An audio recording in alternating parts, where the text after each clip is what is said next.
নমস্কাৰ বন্ধুসকল, মই লক্ষ্যজ্যোতি আজি আপোনালোকৰ ওচৰলৈ লৈ আহিছোঁ গাঁও অঞ্চলত কৰিব পৰা কেইটামান ব্যৱসায় আইডিয়াৰ বিষয়ে, যিকেইটাৰে যিকোনো এটাতে আপুনি আপোনাৰ টকা বিনিয়োগ কৰি আগন্তুক দিনত যথেষ্ট পৰিমাণে লাভান্বিত হোৱাৰ লগতে আন 10জনকো কৰ্মসংস্থাপন দিবলৈ সক্ষম হ'ব পাৰে।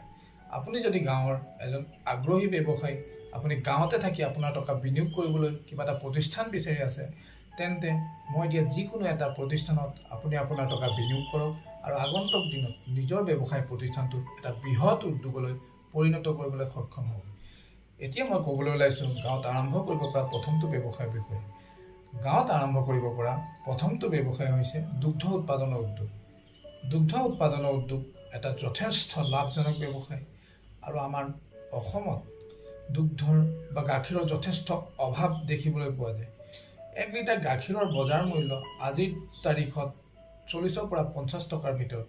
গতিকে আপুনি আপোনাৰ উৎপাদিত গাখীৰ এই বজাৰৰ চাহিদা পূৰণ কৰি যথেষ্ট পৰিমাণে মুনাফা অৰ্জন কৰিবলৈ সক্ষম হ'ব পাৰে আৰু লগতে আন 10জনকো কৰ্মসংস্থাপন দিবলৈ সক্ষম হ'ব পাৰে। আপুনি আপোনাৰ উদ্যোগটো প্ৰথমতে কম টকাৰে আৰম্ভ কৰি এজনী বা দুজনী গৰু দি আৰম্ভ কৰি ভৱিষ্যতে ইয়াক এটা বৃহৎ উদ্যোগলৈ পৰিণত কৰিবলৈ সক্ষম হ'ব পাৰে। আপুনি প্ৰথমতে লোকেল প্ৰজাতিৰ গৰু দি এই উদ্যোগটো আৰম্ভ কৰিব পাৰে। আজি বজাৰতে লোকেল প্ৰজাতিৰ এজনী গৰুৰ মূল্য 10ৰ পৰা 20,000 টকাৰ ভিতৰত। গতিকে আপুনি 50,000 টকাৰ ভিতৰত বিনিয়োগ কৰি এই উদ্যোগটো আৰম্ভ কৰিব পাৰে আৰু তাৰপিছত ইয়াক প্ৰসাৰিত কৰি এটা বৃহৎ উদ্যোগত পৰিণত কৰিব পাৰে।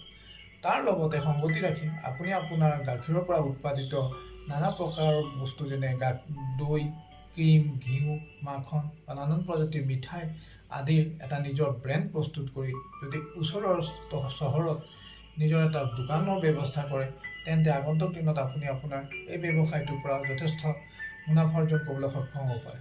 তাৰ লগতে আপুনি আপোনাৰ উৎপাদিত বস্তুবোৰ বৈজ্ঞানিক পদ্ধতি অৱলম্বন কৰিলে লাভজনক হ'বলৈ সক্ষম হ'ব পাৰে। এতিয়া ক'বলৈ ওলাইছোঁ গাঁৱত কৰিব পৰা দ্বিতীয়টো ব্যৱসায় আইডিয়াৰ বিষয়ে। গাঁৱত আপুনি আৰম্ভ কৰিব পৰা দ্বিতীয়টো ব্যৱসায় আইডিয়া হৈছে নাৰ্চাৰী ব্যৱসায়। নাৰ্চাৰী ব্যৱসায় অন্য এটা অত্যন্ত লাভজনক ব্যৱসায় আৰু গাঁৱত ইয়াৰ যথেষ্ট সুবিধা থকাৰ বাবে আপুনি গাঁৱতে থাকি এই ব্যৱসায়টো আৰম্ভ কৰিব পাৰে। এটা পুলি প্ৰস্তুত কৰোঁতে মেক্সিমাম 15 টকা খৰচা হয় আৰু সেই একেটা পুলিৰ আজিৰ দিনত বজাৰ মূল্য 50ৰ পৰা 100 টকাৰ ভিতৰত। গতিকে এইটো এটা অত্যন্ত লাভজনক ব্যৱসায় আৰু গাঁৱত ইয়াৰ যথেষ্ট সুবিধা আছে। আপোনাৰ ওচৰতো যদি 1ৰ পৰা 2 বিঘা মাটি আছে, তেন্তে আপুনি এই ব্যৱসায়টো গাঁৱতে থাকি আৰম্ভ কৰিব পাৰে আৰু আগন্তুক দিনত এই ব্যৱসায়ৰ পৰা যথেষ্ট লাভ অৰ্জন কৰিবলৈ সক্ষম হ'ব পাৰে। তাৰ লগতে সংগতি ৰাখি আপুনি নেটৱৰ্কিং ব্যৱসায়ৰ সহায় লৈ যদি আপোনাৰ উৎপাদিত পুলিবোৰ অসমৰ পৰা বহিৰাজ্যলৈ ৰপ্তানি কৰাৰ ব্যৱস্থা কৰিব পাৰে, তেন্তে আপোনাৰ ব্যৱসায়টো আগন্তুক দিনত যথেষ্ট মুনাফা অৰ্জন কৰিবলৈ সক্ষম হ'ব পাৰে। এতিয়া আপোনাক ক'বলৈ ওলাইছোঁ গাঁৱত থাকি কৰিব পৰা তৃতীয়টো ব্যৱসায়ৰ বিষয়ে। গাঁৱত থাকি কৰিব পৰা তৃতীয়টো ব্যৱসায় হৈছে মৎস্য উৎপাদনৰ ব্যৱসায়। আমাৰ গাঁও অঞ্চলবোৰত যথেষ্ট দ মাটি থকাৰ বাবে এই ব্যৱসায়টো গাঁৱত কৰিব পৰা অত্যন্ত সুবিধাজনক ব্যৱসায়। আপোনাৰ ওচৰতো যদি 1 বিঘাৰ পৰা 2 বিঘা দ মাটি আছে, তেন্তে আপুনি এই ব্যৱসায়টো গাঁৱত আৰম্ভ কৰিব পাৰে আৰু ভৱিষ্যতে আপোনাৰ এই উদ্যোগটো ডাঙৰ উদ্যোগলৈ পৰিণত কৰিব পাৰে।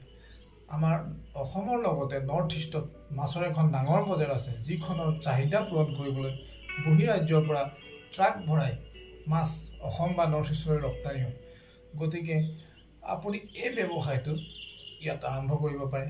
তাৰ লগতে আপুনি আপোনাৰ পুখুৰীৰ কিনাৰত হাঁহ বা ছাগলী এনেকুৱা ফাৰ্ম খুলি তাৰ পৰাও অন্য এটা ইনকমৰ ৰাস্তা বনাই ল'ব পাৰে।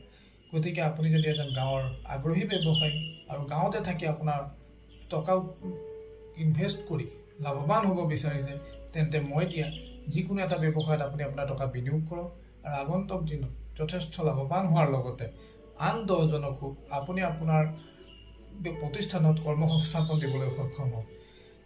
ইয়াকে কৈ আজিৰ মোৰ ব্যৱসায় আইডিয়াৰ টিপছটো সামৰণি মাৰিছোঁ। যদি আপোনাৰ মোৰ এই ভিডিঅ'টো ভাল লাগিছে, তেন্তে লাইক কৰি দিব, কমেণ্ট কৰিব আৰু ছাবস্ক্ৰাইব কৰি দিব, যাতে আগন্তুক আহিবলগীয়া মোৰ ভিডিঅ'বোৰ আপুনি চাবলৈ পায়। ধন্যবাদ। জয় হিন্দ।